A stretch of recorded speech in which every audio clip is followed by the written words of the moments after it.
La jueza le dijo que era declarado un peligro para la sociedad y que tenía que estar en prisión preventiva. Consideraron un peligro para la sociedad. Se fue para adentro. Prisión preventiva. A la fecha se desconoce el paradero del imputado, no ha sido posible poder ubicarlo y por tanto no ha sido posible que se cumpla con la medida cautelar de prisión preventiva. El testimonio de Angie es desgarrador. Da cuenta del infierno que debió vivir desde muy pequeña. Ella denuncia los abusos cometidos por su propio padre en contra de ella y también de 2 de sus hermanas. Cuando la primera vez que me pasó a mí, yo tenía 9 años. 9 años y yo me acuerdo que mi papá me fue a buscar a la pieza, dormíamos en un camarote, mi papá me fue a buscar a la pieza y yo le sentía el olor a trago y fuimos a la pieza y me dijo que a ver monito y yo lloraba y yo no me acuerdo por qué yo lloraba tanto. Yo dije, entonces es porque algo había pasado anteriormente para que yo tuviera esa desconfianza, pero para mí ese es el primer recuerdo. Esta historia tendrá un desenlace insólito, y es que tras una formalización vía Zoom con el imputado en su casa, finalmente el padre de Angie fue declarado un peligro para la sociedad. Se decretó la prisión preventiva, una medida que jamás se llevó a cabo, y es que este sujeto se dio la fuga y hasta la fecha continúa prófugo de la justicia. Una orden de detención que en contra del imputado, el cual se lleva a cabo el mismo día 4 de diciembre, en el cual la PDI se apersona en el domicilio del imputado y este no es sabido. Ante la imposibilidad de poder cumplir la orden de detención, ha decretado el ingreso al registro de prófugos del imputado. Llevamos a llegar a ese punto, a los cuestionamientos de las víctimas, hacia un sistema que consideran les ha fallado. Primero, debemos entender de qué se trata toda esta historia, un caso que comenzó hace ya varios años, cuando 3 hermanas denunciaran a su propio padre por abusos y violación. El infierno vivido por estas jóvenes lo relata Angie Guzmán. Porque yo también con todo esto, como mis hermanos, tenemos hartas lagunas mentales. No es que no sepamos qué pasó, sabemos lo que pasó. Pero acordarse de algo, después te das cuenta que te acordáis de más y te acordáis de más y como que la mente bloquea todas esas cosas también. Me da rabia, me da impotencia. Me da miedo también. Me da miedo porque él es malo. Él es una persona mala, no una persona buena y está libre. La causa duró cerca de 5 años. Existían pruebas y evidencias para formalizar a este sujeto. Los hechos, sumamente brutales, ocurrieron cuando las víctimas eran tan solo unas niñas. 3 hechos que habían afectado a 3 víctimas distintas, víctimas que son las 3 hijas del imputado.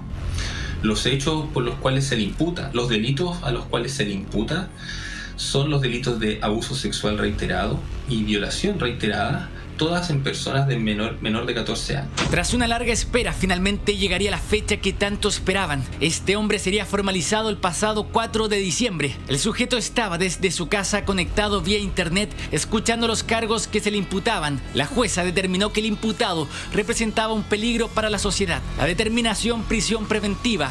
Las sorpresas estaban por llegar. Consideraron un peligro para la sociedad. Se fue para adentro. Prisión preventiva. Se fue preso. La felicidad de la familia por la prisión preventiva duraría muy poco. Y es que cuando la policía fue a buscar a este hombre a su casa para trasladarlo a la cárcel, el sujeto ya no se encontraba en el lugar. Se había dado la fuga. Nadie sabía de su paradero. Sentimos que habíamos cerrado un ciclo. Y después todo era mentira. El abogado llama y dice que nunca se había ido preso, que no lo encontraron, que habían llegado allá y dijeron que no vivía allá. Eso fue. Yo no sé quién habrá dicho que no vivía allá. No sé por qué no lo buscan, yo no sé por qué no hay una orden de búsqueda para él. Con paradero desconocido, ahora prófugo de la justicia, desde este lugar es que se habría fugado. Acá presenció su formalización y desde acá optó por escapar. Su familia, en el lugar, poco y nada quieren saber de los medios de comunicación. ¿Te podría hacer una pregunta?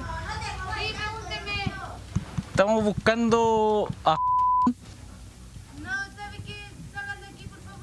No respondían a las preguntas, saber en dónde se encontraba este sujeto, si es que acaso conocían algún dato sobre su paradero. Entre gritos, nos expulsan del lugar.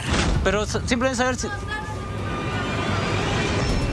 La situación preocupa a Angie y a sus hermanas. Con su padre hoy prófugo de la justicia, temen algo pueda llegar a pasarles. Mientras no aparezca, aseguran, no podrían estar tranquilas. Me preocupa harto porque yo pienso que ya él está libre. ¿Y qué hago yo si para mí él es un peligro? Yo trabajo acá vendiendo mascarillas en la calle. ¿Y si aparece por ahí? ¿Y si me quiere hacer algo? Porque ya me hizo alguna vez, po. Y si el odio, me imagino ahora cuánto odio debe tener, imagínate. El drama de una familia completa. Un sujeto que una vez decretada la prisión preventiva decidió escaparse. Hoy, oficialmente es un prófugo que huye de la justicia y que no piensa poner un pie en la cárcel, pese a que su libertad haya sido considerada como un peligro para la sociedad.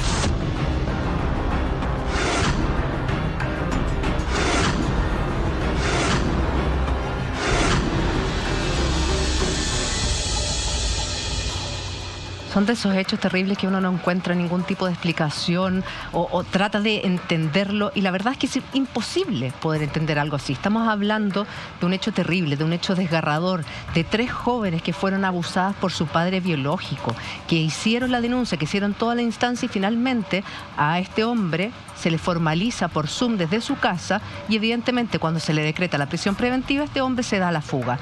Hoy las víctimas están ahí, expuestas a que este tipo se pueda acercar a una de ellas. Nuevamente, las víctimas están desprotegidas. Y para tratar de entender un poco qué es lo mal que se hizo en este caso, porque estamos hablando de abuso y violación, no estamos hablando de crímenes menores, Andrea. A una persona que está siendo formalizada por abuso, por violación reiterada, ¿se le puede formalizar por Zoom, vía Zoom, desde su casa? Bueno, si decimos se puede realizar eso, efectivamente se realizó porque el procedimiento lo establece. Ya hoy día, como nos enfrentamos a una situación de pandemia, también los tribunales se han tenido que ajustar su procedimiento, se han dictado autoacordados de la Corte en relación a cómo realizar ciertos procedimientos. Entiendo, de acuerdo a eso y lo que he leído un poco, que este procedimiento data de bastante tiempo. Entonces esta persona no tenía una orden de detención, sino que se le citó y se le entregó la correspondiente ID para que pueda ingresar. Ingresó a la audiencia y finalmente secretó esta medida para poder asegurar el procedimiento, y también porque es un peligro para la sociedad. Lamentablemente eso es solamente de papel, porque cuando lo fueron a buscar ya no se encontraba, y ahí uno dice: necesitamos más personas que cuando se tomen estas decisiones de, por ejemplo, hacer estos procedimientos a distancia, porque se entiende, se comprende, es por un tema de pandemia, perfecto, no. Pero debiese pasar que en algunos de estos casos, como por ejemplo estos casos, que son tan graves, cuando estamos hablando de delito de violación, ¿cierto? No debiese ocurrir. O sea, ¿cuánto tiempo al menos está resguardado el lugar? A lo menos debiese existir un resguardo, o yo esto también lo conversé con algunos fiscales, o quizá se debiese dar las órdenes que para Pero que... él no estaba detenido, este hombre. No estaba. Porque hemos visto por la pandemia todo por Zoom. Pero los imputados están en el centro de justicia o en el juzgado de garantía de la comuna X. Es que por eso este hombre estaba en la casa. Es que ¿Por qué formalizado estando en la casa? A mí me parece, mira, yo no estaba detenido. Voy a hacer una comparación que a lo mejor a mucha gente le va a molestar, pero la voy a hacer igual. Se está discutiendo por estos días el proyecto de ley de indulto a las personas que participaron durante los hechos de violencia del 18 de octubre. El presidente dijo que lo iba a vetar en caso ese proyecto avanzara. Cuando uno escucha a la presidenta del Senado, que está detrás del proyecto, ella dice: aquí hay muchachos que están siendo perseguidos por homicidio frustrado, por lanzar una piedra, que llevan 1 año prácticamente en prisión preventiva.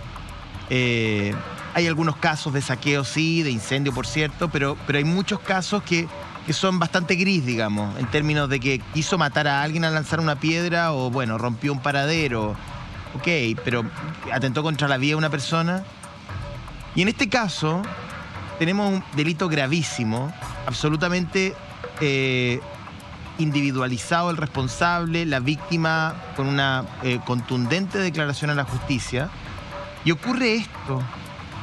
Entonces, ¿en qué país estamos viviendo?